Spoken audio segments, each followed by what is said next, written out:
प्यारे निवेदन हमारा आप सभी से, आप अपने स्थान पर शांतिपूर्वक खड़े हो। आप सभी बच्चे खड़े हो जाएं।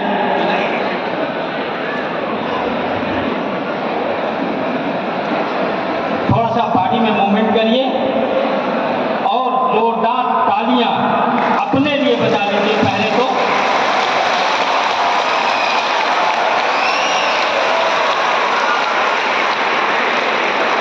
फिर परम आदरणीय कैलाश जी के लिए जोरदार तालियां।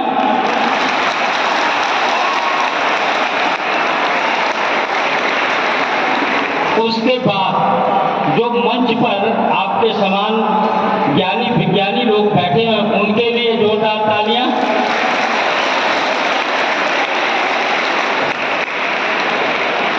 अंत में कुछ बची कुची तालियां हमारे लिए भी बजा दीजिए। इसके बाद हम सिंहनाद करेंगे, भारत माता की, भारत माता की, हर हर गंगे, नमामि गंगे, वंदे मातरम, वंदे वंदे। बहुत बहुत धन्यवाद। आप अपने जगह पर बैठ जाएं।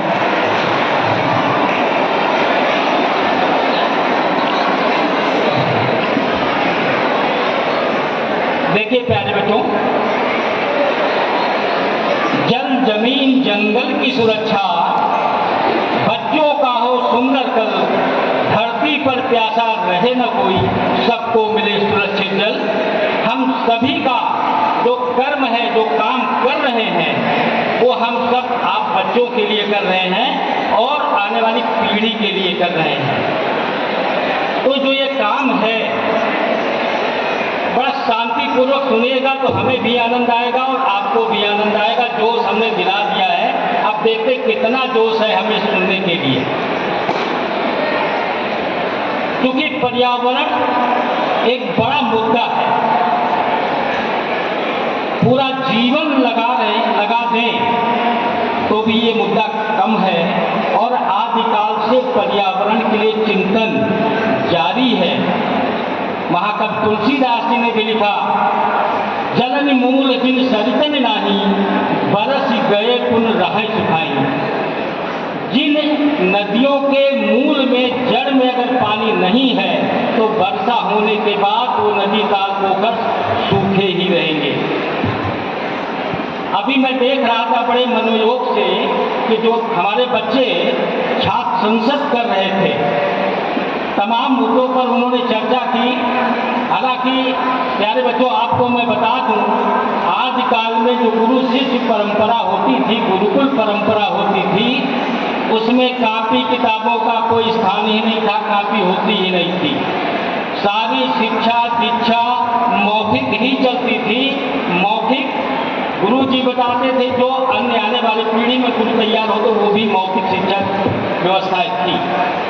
परंतु आज विकास और बढ़ती हुई जनसंख्या ने और एक शासन प्रशासन का नियम, राइट टू एजुकेशन, हम सभी को शिक्षा की आवश्यकता है और शिक्षा दिलाना सरकार का काम है। तो ऐसी अवस्था में कुछ बच्चे कह रहे थे कि कापियां बंद कर देनी चाहिए,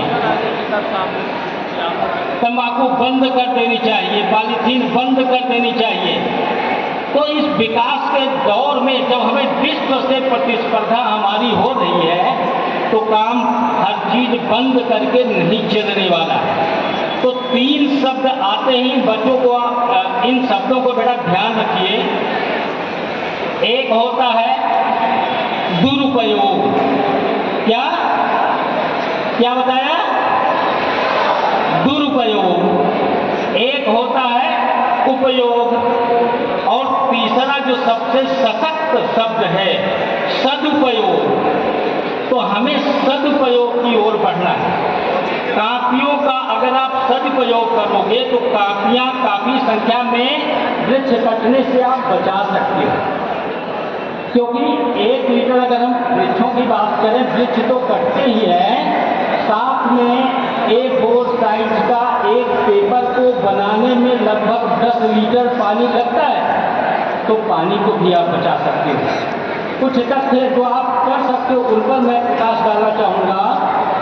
जैसे आप टिफिन लाते हो, सभी लोग मम्मी पापा टिफिन देते हैं कि बच्चा मेरा भूखा ना रहे।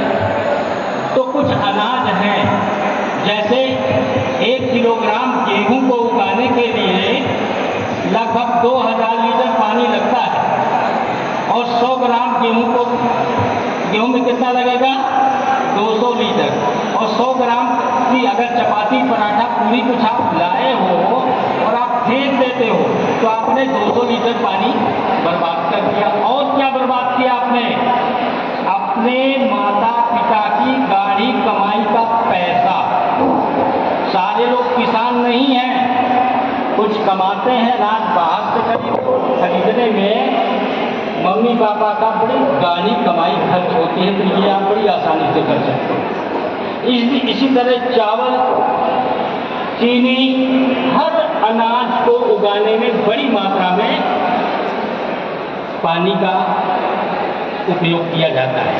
तो ये छोटे छोटे स्टेप हैं जो आप करके, और करना क्यों है? सबसे बड़ी चीज आती है, बच्चे ध्यान नहीं दे रहे हैं। करना क्यों है? भाई अब पानी क्यों बचाए? सभी लोग कहते हैं पानी क्यों बचाए, फलाना तो पानी बहुत बहाता है। तो पहली चीज एक धारण करना है, धारणा अपने अंदर बनानी है कि जब हम कोई अच्छा काम करते हैं, एक उदाहरण ले लीजिए, अगर मैं भी शिक्षक हूँ, केमिस्ट्री का अध्यापक हूँ सिटी मॉन्टेसरी स्कूल लखनऊ में, ये तो मेरा शिक्षा के बाद का कार्य है। विगत 16 वर्षों से इस काम को मैं कर रहा हूँ। करना क्यों है, ये बड़ा जरूरी मुद्दा है। देखिए, जब आप जेब में एक चिट लेकर के आते हैं और परीक्षा कक्ष में बैठे हुए हैं, तो आपका मन स्थायी नहीं होता, डर लगा रहता है कि कहीं मेरी चोरी पकड़ी ना जाए, मेरी चीज पकड़ी ना जाए, मुझे पनिशमेंट न दे दिया जाए, मेरे कॉपी में मार्क्स न कम कर दिया जाए। आप आसानी से शांतिपूर्ण मन से मनोयोग से बैठ नहीं पाते हो, परीक्षा लिखने की बात तो बात की। इसी तरह से जब आप कोई अच्छा काम करते हो, आप में पॉजिटिव सोच, धनात्मक सोच पैदा होती है, और जो पॉजिटिव थिंकिंग है ये आपके मार्ग को प्रशस्त करती है, आप में काम करने की प्रतिभा उत्पन्न करती है। तो इसलिए भी करना है।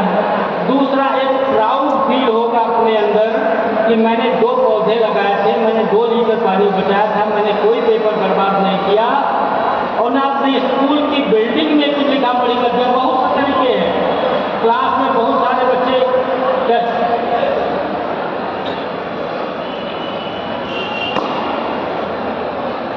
डेस्क पर लिख देते हैं, दीवारों पर लिख देते हैं।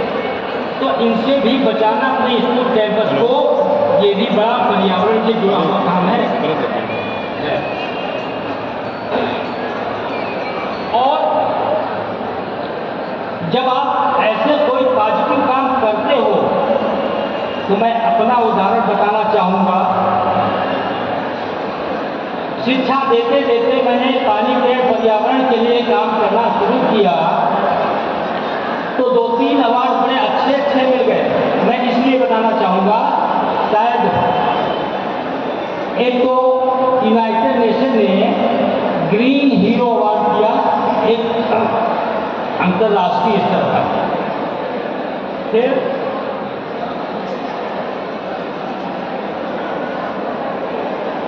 भारत सरकार ने नेशनल वाटर हीरो का सम्मान दिया। अरे भाई, शिक्षा काम को भी शिक्षा देने करता था, साथ में कुछ और करने लग गया। अभी जल शक्ति मंत्रालय भारत सरकार ने 18 दिसंबर को जल प्रहरी सम्मान भी किया, और आपके कैलाश भाई ने भी कोई नकल हमको बना दिया। तो देखिए, जब आप अपने काम करते ही समाज के लिए, पर्यावरण के लिए कुछ काम करना शुरू कर देते हैं तो पॉजिटिव थिंकिंग आपके अंदर आती है। और जब पॉजिटिविटी मन में भरी हुई होती है तो जो भी काम आप करते हैं वो बड़ा फ्रूटफुल होता है, बड़ा फलदायी होता है। समाज में सम्मान मिलता है, माता पिता सम्मान करते हैं, टीचर आपका सम्मान करते हैं।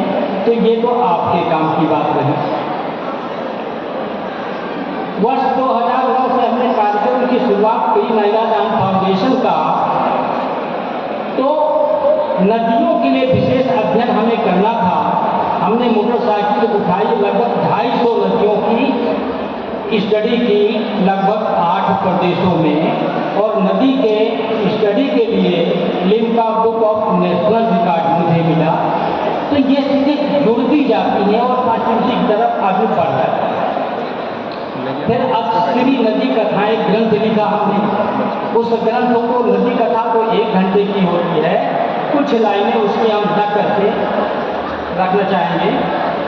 कथा नदियों की सुनाता, कथा नदियों की सुनाता, व्यथा नदियों की बताता, पूज्य जीवन दायिनी, नीर महिमा गुनगुनाता, नीर महिमा गुनगुनाता। ये तो उस नदी कथा का मुखड़ा है और इसमें उद्देश्य समाया हुआ है कि मेरा उद्देश्य क्या है। क्योंकि प्यारे बच्चों, एक चीज हम बताना चाहेंगे आज इस मंच, और इसलिए माँ को देवी स्वरूपा, अगर धरती पर कोई भगवान है तो माँ और पिता के सिवाय कोई नहीं है।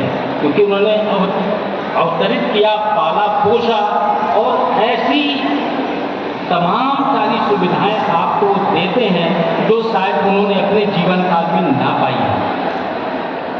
खैर, तो नदियों को माँ इसीलिए कहा गया कि नदियां अपने अमृत रूपी जल से हर वो चीज मानव जाति को उपलब्ध कराती हैं। अनाज, वस्त्र, खाद्यान्न, दवाइयाँ और विकास का प्रमुख आधार भी है। क्योंकि जब हमको पता ही नहीं था कि जमीन के अंदर भी पानी है, तब ये नदियाँ, कोई भी बड़ा शहर बसता था वो पूज्य नदियों के तटों पे ही बसा है। जैसे इटावा माँ यमुना के रहमो करम पर बसा, पल रहा, बढ़ रहा है। तो उन नदियों को स्वच्छ रखना हमारा दायित्व है। खैर, अंत में कुछ दोहे हम रखना चाहते हैं जो संदेशात्मक है उन दोहों से। दूसरी पुस्तक हमने लिखी जमदूत के दोहे। तो उन दोहों में कुछ खास दोहे हम रखेंगे, जैसे आंखों का पानी मरा, आंखों का पानी मरा, नदियां सब बेहाल, घट घट पानी बिक रहा, व्यापारी माला माल, व्यापारी माला माल। आज हमारी लापरवाही नदियों की बर्बादी का कारण, और उसका लाभ कौन उठा रहा है? व्यापारी वर्ग। पानी का बहुत बड़ा बाजार देश में पैदा हो गया। और मालूम है, पानी 1 लीटर पानी की कीमत 20 रुपए लीटर से शुरू होकर के 80,000 रुपए लीटर तक का पानी बाजार में बिक रहा है। 80,000 रुपए लीटर, जो प्रकृति हमको मुफ्त देती है। दूसरा, आदिदेव महादेव जिन्होंने माँ गंगा को इतना सम्मान दिया। एक दोहा, महिमा भोले की बड़ी, महिमा भोले की बड़ी, दिया गंग को मान, मस्तक पर स्थान दे, पर भूल गया इंसान, भूल गया इंसान। आदिदेव महादेव ने माँ गंगा को अपने सिर पर धारण इसलिए किया था कि देखो ये नदियां कितनी महत्वपूर्ण हैं कि जो जीवन का मुख्य आधार है उनको अपने सिर पर धारण करो। और सिर पर धारण करने का हम सब लोग नहीं धारण कर सकते, लेकिन उनके महात्म्य को, उनकी इम्पोर्टेंस को अपने मन मस्तिष्क में बिठाएं। एक दोहा और रखना चाहते हैं। रास बिहारी कृष्ण ने सबसे पहला उदाहरण गोमती की स्वच्छता का, नदियों की स्वच्छता का, रास बिहारी कृष्ण ने किया कालिया माख, यमुना जल विष मुक्त हो, किया जमी को साफ। भगवान श्री कृष्ण ने, वो कालिया क्या था, मथुरा के उस कुंड का विषैला पानी था, पूरे पानी को विषैला बना रखा था। जो जीव जंतु पानी पीते थे वो मर जाते थे। तो भगवान श्री कृष्ण ने उस कालिया रूपी नाग को, कालिया रूपी विष को वहाँ से हटाया, भगाया, या उस घाट को विषमुक्त किया। तो इसके हम भाई डॉक्टर कैलाश यादव जी के बहुत बहुत आभारी हैं। इतना सुंदर मंच दिया, आप सभी बच्चों से बात करने का अवसर दिया, और हम बहुत आभारी हैं। सारे बच्चे एक संदेश लेकर अवश्य जाएंगे, और वह तो पुनीत काम कर ही रहे हैं, लेकिन इस पुनीत काम को जन जन तक पहुँचाने का एक और भी जिम्मेदारी आपको उठानी होगी। भारत माता की बहुत बहुत धन्यवाद।